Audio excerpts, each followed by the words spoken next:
2026년 대한민국, 과연 어떤 모습일 것 같으세요? 오늘은 정말 서로 다른 두 가지 전망을 가지고 바로 그 가까운 미래를 한번 들여다보겠습니다. 자, 그래서 핵심 질문은 이겁니다. 2026년 대한민국은 과연 어떤 미래를 맞이하게 될까요?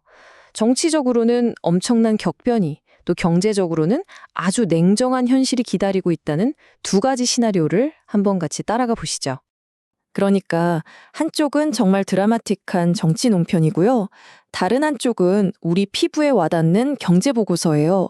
이 두 가지를 합쳐서 보면 2026년의 모습이 좀 더 입체적으로 보이지 않을까요? 자, 그럼 첫 번째 시나리오부터 한번 들어가 볼까요? 어떤 유튜브 채널에서 제시한 전망인데요. 2026년에 정말 거대한 정치적 사건이 터진다는 겁니다. 이 이야기는요, 딱 날짜까지 정해져 있습니다. 2026년 1월 21일 고발뉴스 TV라는 채널에서 그린 시나리오인데 바로 이날 서울의 한 법원에서 그야말로 역사에 남을 만한 판결이 내려진다는 거죠. 모든 이야기의 시작점입니다. 여기서 아주 흥미로운 법률 개념이 등장하는데요. 바로 위로부터의 내란이라는 겁니다. 이게 뭐냐면 보통 내란이나 쿠데타는 외부 세력이 일으키잖아요. 근데 그게 아니라 권력의 가장 정점에 있는 사람들이 직접 주도하는 쿠데타를 의미하는 거죠. 재판부가 바로 이 개념을 판결의 핵심 근거로 삼았다는 겁니다. 그래서 그 결과가 정말 충격적입니다. 한덕수 전 국무총리에게 징역 23년. 네, 23년. 아주 강력하고 단호한 판결이죠.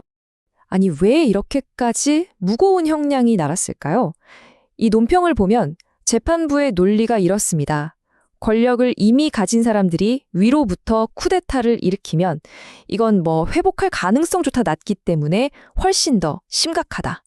바로 이 인용능이 판결의 핵심을 꿰뚫고 있는 거죠. 자, 법정에서 이런 엄청난 일이 벌어지는 동안 정치권은 가만히 있었을까요? 당연히 아니죠. 시선은 곧바로 대통령실로 향합니다. 이 유튜브 논평의 가상 시나리오를 계속 따라가 보면요. 정말 기가 막힌 타이밍에 판결이 내려진 바로 그날 이재명 대통령이 기자회견을 엽니다. 이게 그냥 우연은 아니겠죠? 새로운 시대가 시작됐다는 걸 보여주는 아주 강력한 정치적 신호탄 같은 겁니다. 그럼 이 기자회견에서 무슨 얘기가 나왔을까요? 언론개혁, 반도체 전략 같은 굵직한 이야기도 있었고 또 정교유착 문제 같은 민감한 부분도 건드렸다고 해요. 그리고 마지막으로 나온 게 바로 이 부동산 정책. 자, 이 부동산 이야기가 바로 우리가 살펴볼 두 번째 시나리오로 자연스럽게 우리를 이끌어갑니다. 좋습니다. 지금까지는 정말 한 편의 정치 드라마 같았죠?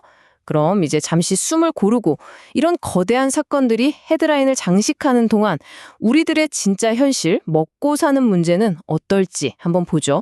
이번에는 신화일보의 기사를 통해 서울의 부동산 시장을 들여다볼 겁니다. 앞에서 본 정치 논평이랑은 분위기가 확 다릅니다. 신화일보의 예측은요, 2026년에 서울의 아파트 가격이 다시 상승할 거라는 거예요. 어찌 보면 이게 더 현실적인 공포일 수도 있겠네요.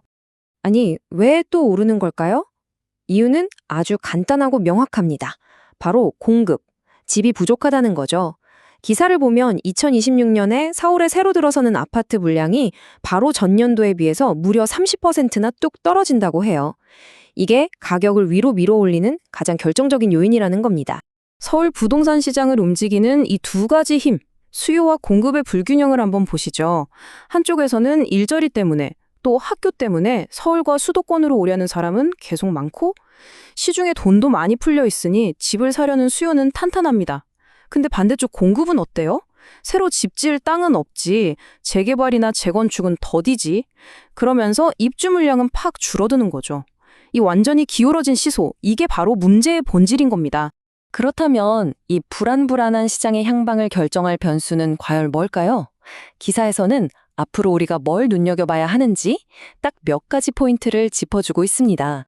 친화일보가 말하는 2026년 시장의 핵심 변수는 세 가지입니다.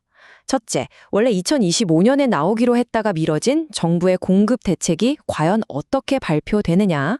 둘째, 지금 얼어붙은 사람들의 심리를 확 바꿀 만한 어떤 결정적인 한방, 그러니까 트리거가 등장하느냐 마느냐. 그리고 마지막으로 계속되고 있는 강력한 대출 규제나 토지거래 규제에 시장이 어떻게 반응하는지. 이 세 가지가 2026년 부동산 시장의 방향키를 쥐고 있다는 거죠. 자, 이렇게 정리해 볼 수 있겠네요. 우리는 2026년의 대한민국에 대한 두 개의 전혀 다른 미래를 본 겁니다. 하나는 국가의 근간을 뒤흔드는 거대한 정치적 심판, 다른 하나는 평범한 시민들의 삶을 꽉 조여오는 경제적 압박입니다. 마지막으로 이런 질문을 던져봅니다. 국가적인 대격변이 일어나는 그런 순간에 우리들의 진짜 하루를 결정하는 힘은 과연 어디에 있을까요? 역사를 바꾸는 거대한 정치적 담론일까요?